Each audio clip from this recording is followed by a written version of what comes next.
We're on page 1 of our journal. So we are going to talk about whole numbers, integers, and rational numbers today, but we're also going to talk a little bit about how they are organized on a diagram. All right, and so we have whole numbers, we have integers, and we have rational numbers. So remember, these videos are going to go pretty quickly, so if you need to pause it and write something down, that's absolutely okay. So we are going to think of living in San Angelo. We also, if we live in San Angelo, we live in Tom Green County, and if we live in Tom Green County, we live in Texas. All right, and so we're going to think of that when we think of whole numbers, integers, and rational numbers. So let's get a little hold on this. It says if someone is from San Angelo, then they are also from Texas. And that is true. True. Yes. Why or why not? Well, because San Angelo is in or a part of Texas. All right, so see, that square is inside the Texas square. So yes, San Angelo is a part of Texas. So whole numbers are also going to be rational. They're going to be integers and rational. Is someone from Tom Green County also from San Angelo? Well, in Tom Green County, there are several little cities or towns. So I might be from Cristobal or Wall, Texas, and so I don't live in the San Angelo city limits, but I do live in Tom Green County. So if I live in Tom Green County, I'm also from Texas, but it says, is someone from Tom Green County also from San Angelo? So they're saying, is someone that live in Tom Green County always live in San Angelo? And that is sometimes. Okay, sometimes they can, sometimes they do, sometimes they don't. If someone lives in Austin, Texas, what part of the diagram do they belong? So if you're in Austin, Texas, you don't live in San Angelo, that's not in Tom Green County, it's far away. And so if you were in Austin, you would be in this part of the diagram. So you would belong just in the outside Texas box. So let's talk about that with whole numbers. So whole numbers are going to be a set of all positive counting numbers starting with 0. All right, so think of positive like they are all the positive numbers. These are the counting numbers you started with in kindergarten, including 0. So we have 0, and then we have 1, 2, 3, and so forth. So in your whole numbers, you've got all your whole numbers. Like if it's a whole pizza, it would be here.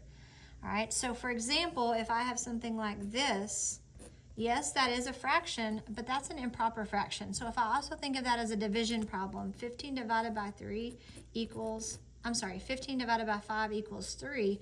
Well, 3 is a whole number. So if this is equal to 3, that means technically that is a whole number and would go in this box, all right? So if it's going to be a whole number, just like if you're from San Angelo, you're also from Tom Green County and also from Texas. So if this is a whole number, then we have integers and we have rational. So a set of whole numbers, integers are going to be a set of whole numbers and their opposites. So you have your whole numbers, all of these whole numbers, and their opposites. So you've got -1, -2, -3, and so forth. Okay, so we've got all of our whole numbers, those are integers, and we've got our -1, -2, -3, and so forth. So the only way that you would have a fraction would be something like if you had -15 divided by 5, which would be a -3. So that would be the only way that you would have a fraction if you did the division problem and you got an actual integer. All right, an integer is a whole number or its opposite. Remember, the opposite of like 1 would be -1, the opposite of 2 would be -2, and so forth. So whole numbers are integers, but not all integers are whole numbers. So not all people that live in Tom Green County live in San Angelo. Numbers, rational numbers are going to be all the numbers pretty much that we study in 6th grade. It's going to be these whole numbers, it's going to be the integers, and it's going to be decimals and fractions that are parts of a whole. Okay, so we've got numbers that can be written as fractions, terminating decimals, and also repeating decimals. Okay, so some examples might be 1/2. Okay, actually we're gonna go ahead and put our whole numbers.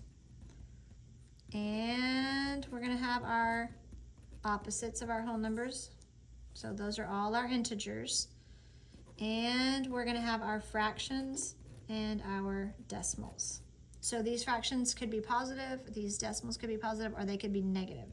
So we might have 1/2 out here, we might have 5/10, we could have a negative 1/2, or we could have negative 5/10. So if these are parts of a whole, then we know that they're just rational, okay? They're just from Texas. So is it possible for a number to be both a whole number and an integer? Yes, it is possible. If it's inside this whole number circle, it is gonna be a whole number and an integer, plus actually a rational as well. So yes, all whole numbers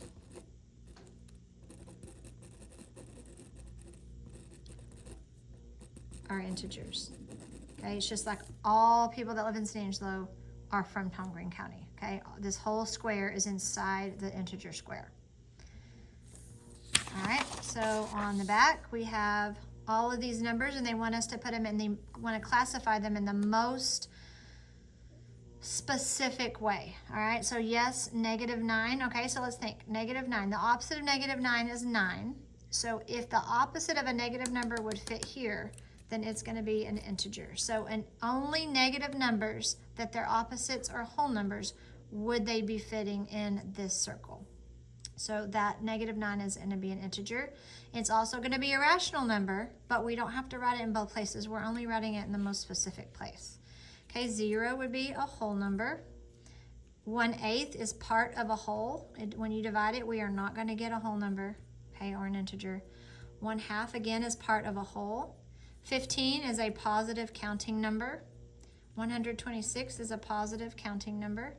-37, its opposite, 37, would go here. So it's going to go in as an integer. And then we have 2/3, that's part of a whole. So it would just be rational.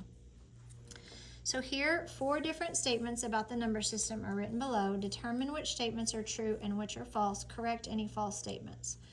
So number 1, an integer is always a whole number. So is this an integer always a whole number? Well, sometimes it is. Like 15 is a whole number and an integer. But this negative integer, it can't always be a whole number. So sometimes it is. But if it's a negative, it's an opposite to a whole number.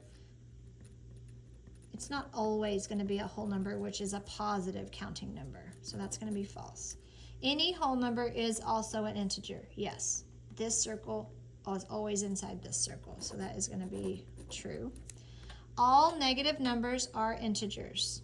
Well, not necessarily. If I had a -1/2 out here, that would not be an integer. So some negative numbers are integers.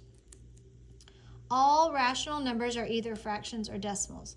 Now this one's a little tricky. If it said all rational numbers can be written as fractions or decimals, yes, that would be true. But it just said, are all rational numbers either fractions or decimals? So I would technically say some rational numbers are going to be either fractions or decimals. That one's a little tricky. Depends on, you could argue that either way, all right? But we're going to keep it simple. All right, this one, we talked about where these numbers most specifically go here and how you classify them. And so on this part right here, they're saying that some are in the right spot, some are not. So we're going to start with the whole numbers, and we're going to say, all right, 10/5. If I say 10 divided by 5, that would get 2 whole. We always talk about pizzas in here, so I say pizzas. So 2 is equal to this, so yes, 2 is a whole number. That is in the correct spot. So I'm going to say that that's a whole number, an integer, and a rational, and it's in the correct spot. -1.0, all right? That is not a positive counting number, but it's also equal to -1. So just because it's a decimal doesn't necessarily mean that it goes all the way out here and rational, all right? If it equals something that's an integer, then that should be out here as an integer. So it's going to be an integer and rational. All right, so let's go here. -8 and 5/10. So if it was just -8, it would be in the right spot because its opposite would be here. But because it has a part of a whole attached to that -8, all right, that's going to be a rational number. So that is just going to be rational. So 3/6, that's going to be part of a whole, so that is in the correct spot. It's just rational. 3/4 again is part of a whole. It's just going to be rational. -8 halves. 8 divided by 2 is 4, so that would be a -4. So since that is its opposite could be in here, it's actually an integer. All right, so that's going to be an integer and rational. We have -9 7/10. Again, that has a part of a whole attached to that I wouldn't call it a whole number, but to the ones place. So that is going to be a rational number. It's in the correct spot. -7.0, that's going to be equal to -7. Its opposite could go here, so that is in the correct spot. So it's going to be an integer and rational.